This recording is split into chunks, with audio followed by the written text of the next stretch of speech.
Now that our website is working, let's give it some beauty with brains.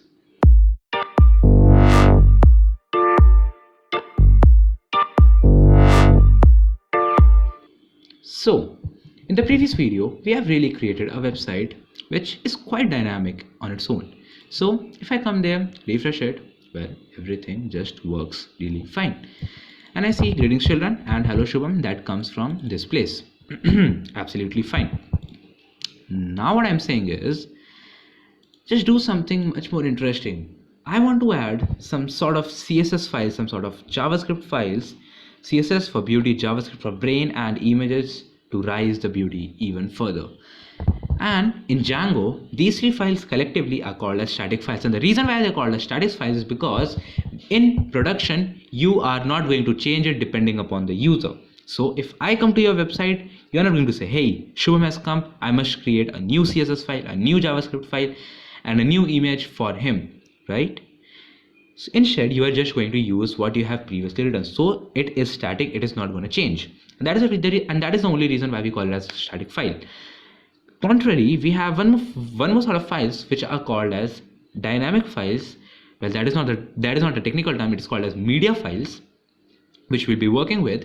And what media files allows you to do is to have some sort of dynamicism. Is that a word? I don't know.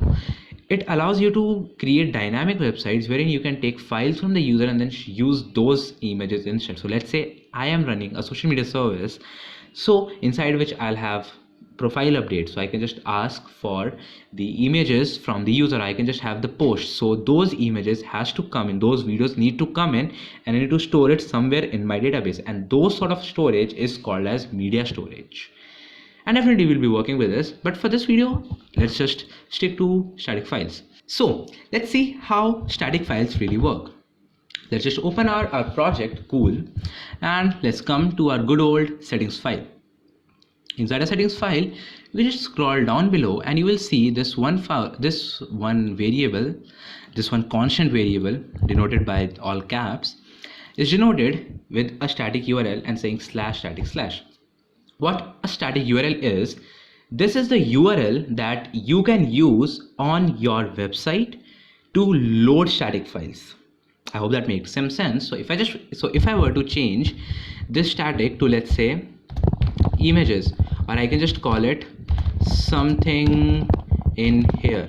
So when I need to view, let's say, my image dot jpg, so what I'll do is my IP address, or for that matter my domain name, / something in here / my pic.jpg. So let's just come back to static, and right above you can just see static files consists of CSS, JavaScript, and images, and I'll just explain you why they are so. Along with that, we can declare one more variable which you'll see really often. It is called as a static underscore root, and a static root is the place wherein you can just store all of your files, all of your static files at one place, and there's just one command for it using the manager py that is called as collect static. So when you run collect static, it will collect all of the statics from everywhere and it will give it to just this one particular folder. And where do I want this folder to be? Well, this is one of the reasons why we declare a static root, because when you are hosting a website on a live server, so in that situation we need a static root to actually run collect static, because the server actually serves files from one directory, and that is its server of the static file. So this is really useful in case I want the server to be, in case I want to store all of my static files and serve it from some other server. So I can just give it that, or maybe I can use some cloud storage right in there. And this is one of the reasons why we use static root. So under most circumstances you will be seeing it as os.path.join, and inside the join you can just tell it what to join. Well, I want to join my base directory, and this is the directory, and this is actually a constant that we have declared up above. I mean, it was already declared, and this is the place where you already are. So this is actually the place for the school. So it is a location of where your school is stored currently. And then along with that you'll see some like static. So when we are running collect static, it will come to this, create a folder called as static, and then store every static file inside it. Cool. This is done, but there turns out to be one more thing specifically for static, and those are called as static files directory. So those are kind of like this: staticfiles underscore dirs. And what they really are, well, they are just a list of some other place that is not conventional, but you have just declared. So I just want to store my static files here. So you are just telling, hey Django, when you are serving something and I'm asking for a static files, and if you don't find it anywhere in the local or in the area where you are expecting it to be, then just go to all these directories and just check it once. They might be there. Okay, so now that we have told Django what to do when we load static, let's start loading static files. So we can just come to our template, and these are just directly done with templates. So you can just come to, let's say, index.html, which says our name. No, it's not this one. It's greet.html that says our name. So you just come in this, and I want to load my static file. So what I can say, along with this, I can say load static, and that is it. Now you're ready to load static files. So I just happen to have one image of Python, so I'll just copy this, and actually copy or cut means the same thing, and well, I should just cut that just not to confuse you all. And the way static files work is you can declare it outside or inside, but it's like just like templates, it is again declared inside your app and with the conventional name of your app within the name static. So let me just tell what I'm saying. Create a folder called as static, and inside the static create another folder called as, well, in our case, hello. And inside of this hello, now you can create everything that you want. So currently I just want images, so I'll just create a folder for my images, and inside my images folder, well, I'll just paste this file. So paste it here, and it's right there. So how am I going to really use it? Well, turns out it's pretty simple. I just say image, and inside the source, now here's a little bit of funky syntax. You need to come, say curly braces percentages, then you need to type the keyword static, and then the place after the static, after the folder of static. So it is in hello slash python.jpg, and let's just see our beautiful Python coming to the server, and I hope it's working. Running the server, and the image is not found. What went wrong? Let's just inspect this and see where is it trying to load the image from. So if I come to check its body and check, it says static hello python.jpg. That turns out to be place, but I just messed something up, and I have actually declared images inside it. So now if I refresh it, whoops, let's just see page source. It's not too big.